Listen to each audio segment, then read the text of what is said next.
Praise the Lord. सभी विश्वासी भाई बहनों को प्रभु यीशु मसीह में जय मसीह की। बाइबल शिक्षा चैनल पर आप सभी का स्वागत है।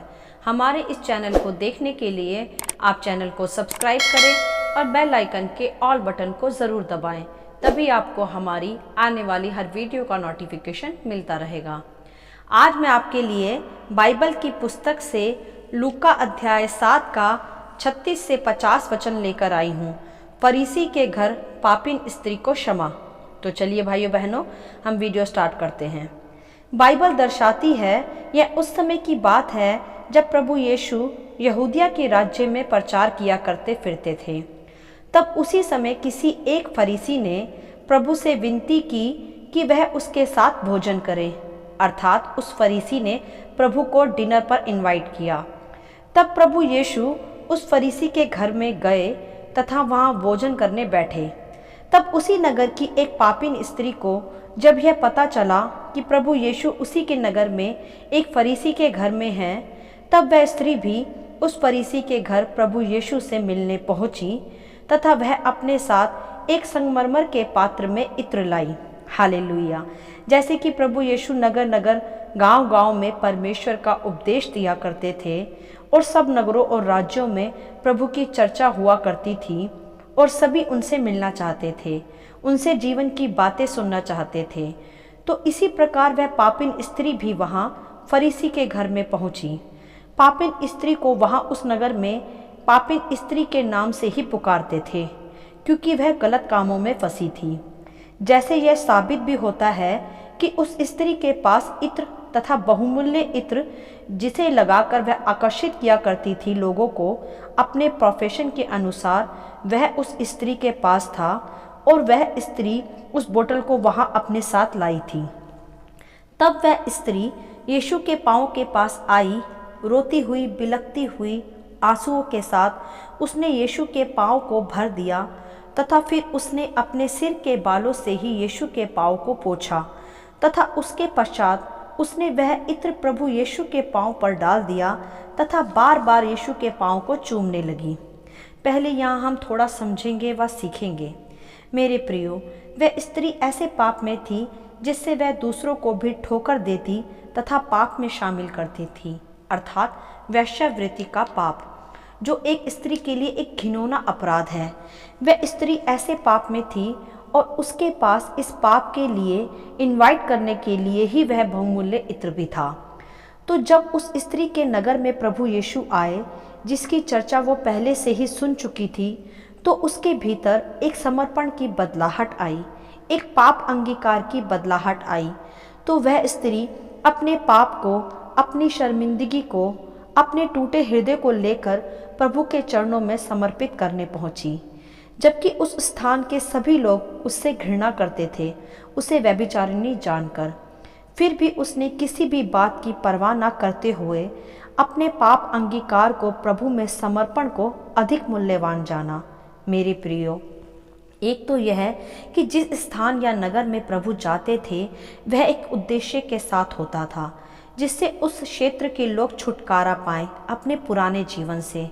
जैसे प्रभु सामरिया में से भी होकर गए थे कि वहाँ की सामरी स्त्री भी छुटकारा पाए तथा और लोग भी उसके द्वारा उद्धार पाएं, ऐसे ही प्रभु उस फरीसी के घर भी गए। और दूसरा यह है कि जहाँ प्रभु आ जाए वहाँ खुद ब खुद पाप की प्रभुता टूट जाती है। जैसे उस स्त्री के हृदय में भी एक नई बदलाहट ने जन्म लिया, जिसके चलते वो स्त्री अपना टूटा मन लेकर, अपनी शर्मिंदगी लेकर तथा अपना बहुमूल्य इत्र लेकर प्रभु में समर्पित करने पहुंची। कुछ लोगों का तो कहना था वहाँ कि यदि वह इत्र पैसों में बेचा जाए तो कंगालों का पेट भर जाए, वह इत्र इतना बहुमूल्य था। परंतु सच्चा समर्पण यही है मेरे प्रियो, कि हम प्रभु को बहुमूल्य आराधना तथा बहुमूल्य समर्पण, कीमती समर्पण दें, क्योंकि प्रभु ने भी हमें खुद को दिया, बेस्ट दिया, जो बेशकीमती है। तो हमें भी अपना सबसे बेस्ट ही प्रभु को अर्पण करना चाहिए, जैसा उस स्त्री ने भी किया। तब आगे यह सब देखकर वह फरीसी जिसने उसे बुलाया था अपने मन में सोचने लगा कि यदि यह भविष्यवक्ता होता तो जान जाता कि यह जो उसे छू रही है वह कौन और कैसी स्त्री है, क्योंकि वह तो पापिन है। हालेलुया। जैसा यहाँ स्पष्ट होता है कि फरीसी शास्त्रियों की दृष्टि में वह स्त्री एक पापिन स्त्री थी और उसे छूना तो दूर, वह उसे अपने घर भी नहीं आना पसंद करते थे, क्योंकि वे तो केवल शास्त्रों का ज्ञान रखते थे। कोई हृदय परिवर्तन नहीं था उनके भीतर, जैसे प्रभु यीशु रखते थे। इसीलिए उन्होंने उस घड़ी ऐसा विचार किया। तब प्रभु यीशु ने उसके उत्तर में कहा कि हे शमौन, मुझे तुझसे कुछ कहना है। वह बोला, हे गुरु कह। क्योंकि वे उस घड़ी केवल प्रभु यीशु को ही आदर कर रहे थे, उसे इम्प्रेस कर रहे थे और भीतरी मन में सबके प्रति करवाहट थी। तब प्रभु ने उनसे दृष्टांत में पूछा कि किसी महाजन के 2 देनदार थे, एक 500 का, दूसरा 50 दिनार का देनदार था। जब उनके पास पटाने को कुछ ना रहा तो उसने दोनों को क्षमा कर दिया। इसलिए उनमें से कौन उससे अधिक प्रेम रखेगा?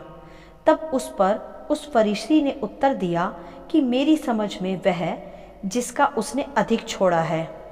फिर प्रभु ने कहा कि तूने ठीक विचार किया। इस दृष्टांत में साफ साफ स्पष्ट है कि 2 देनदार थे महाजन के, एक 50 का और एक 500 दिनार का। परंतु जब उनके पास लौटाने को पैसे ना रहे तो महाजन ने दोनों को क्षमा कर दिया। परंतु वह अधिक आभार महसूस करेगा उस घड़ी जिसका ज़्यादा रुपया माफ़ किया गया, बिल्कुल उस पापिन स्त्री की तरह। जैसे आगे प्रभु ने इस दृष्टांत के बाद उस स्त्री की ओर फिरकर शमौन फरीसी से कहा कि क्या तू इस स्त्री को देख रहा है? जब से मैं तेरे घर आया हूँ तूने मेरे पाँव धोने के लिए पानी ना दिया, पर इसने मेरे पाँव को आंसुओं से धोया और अपने बालों से पोंछा। तूने मुझे चूमा ना, पर जब से मैं आया हूँ तब से इसने मेरे पाँव को चूमना ना छोड़ा। तूने मेरे सिर पर तेल ना मरा, पर इसने मेरे पाँव पर इत्र मला। इसीलिए मैं तुझसे कहता हूँ कि इसके पाप जो बहुत थे क्षमा हुए, क्योंकि इसने बहुत प्रेम किया। पर जिसका थोड़ा क्षमा हुआ वह थोड़ा प्रेम करता है। हालेलुया। इस प्रकार प्रभु यीशु ने उस फरीसी से कहा, क्योंकि ऐसा उस घड़ी यहूदियों में रिवाज था कि वह अतिथि सत्कार में उसके पाँव धोते, उसके सिर पर तेल मलते थे। परंतु उस घड़ी उस फरीसी ने वैसा कुछ भी नहीं किया था, क्योंकि वे तो केवल प्रभु को इम्प्रेस करने के लिए अपने घर पर लाया था। उसके भीतर कोई समर्पण या कोई पाप क्षमा की चाहत ही नहीं थी। ना ही उसने इस प्रकार उस घड़ी प्रभु को बहुमूल्य आदर दिया जैसा उस स्त्री ने किया था, क्योंकि प्रभु तो जानते हैं कि सबने पाप किया है, उस फरीसी ने भी और उस पापिन स्त्री ने भी। परंतु पापों की क्षमा का अंगीकार तथा उत्तम समर्पण केवल उस अधिक पाप किए हुई स्त्री ने किया। उसने ही प्रभु को अधिक प्रेम कर क्षमा प्राप्त की, इसीलिए उसके अधिक पाप क्षमा भी हुए, उस 500 दिनार के देनदार की तरह। इसीलिए प्रभु ने उस घड़ी ऐसा कहा। तब प्रभु ने यह सब कहने के पश्चात उस स्त्री से कहा कि जा, तेरे पाप क्षमा हुए।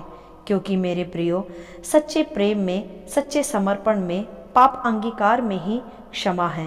हृदय के सच्चे समर्पण को प्रभु पहचानते हैं। दिखावे से पाप क्षमा नहीं होते, जैसे उस फरीसी ने किया।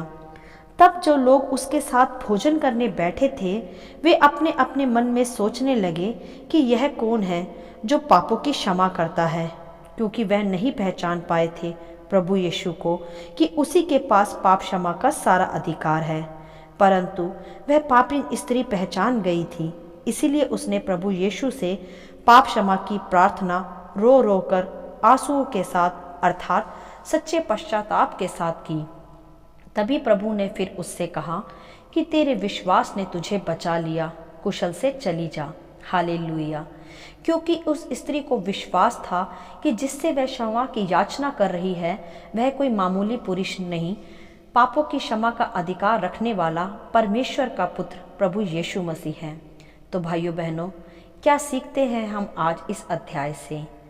हम सीखते हैं एक सच्चा समर्पण और अपना बेस्ट प्रभु में अर्पण करना, जैसा उस स्त्री ने भी किया, तथा यह कि प्रभु से सच्चे हृदय से प्रेम करने वाले अपने सभी बंधनों से छूट जाते हैं, चाहे फिर बंधन कितना ही बड़ा क्यों ना हो। जैसा प्रेम उस पापिन स्त्री ने प्रभु पर दर्शाया, उसके पाँव को अपने आंसुओं से धोया तथा अपने बालों से पोंछा, किसी वस्त्र से नहीं। और बाल तो स्त्री का सबसे प्रिय गहना है।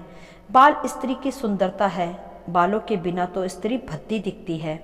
उस पापिन स्त्री ने प्रभु के चरणों को अपने बालों से ही पोंछा। उसने प्रभु को भेंट या गहने या नारियल या कोई मोमबत्ती अर्पित नहीं की दिखावे के लिए।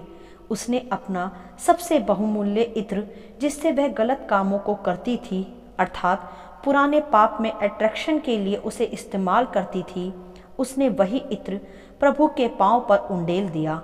अर्थात उसने पाप को प्रभु के सामने छोड़ दिया, तोड़ दिया, अंगीकार किया। मेरे प्रियो, यह था सच्चा समर्पण। हमें भी उस पापिन स्त्री की ही तरह प्रभु में सच्चा समर्पण करना चाहिए। यदि हम में कोई पाप भी किया हो तो उसे छिपाना नहीं, वरन मान लेना चाहिए प्रभु के सामने। तो प्रभु ईमानदारी से प्रसन्न होता है तथा क्षमा भी करता है, जैसे उस स्त्री को भी प्रभु ने क्षमा किया। और दूसरी बात सीखने की यह है कि वह स्त्री जानती थी भली प्रकार कि जहाँ वह जा रही है वहाँ उसे कोई पसंद नहीं करता, उससे सब घृणा करते हैं। तब भी उस स्त्री ने इस बात की कोई परवाह नहीं की, वरन सब घृणा को सहती और तिरस्कार को सहती हुई प्रभु के पास तक पहुंच गई। ये था उसका प्रेम प्रभु के प्रति।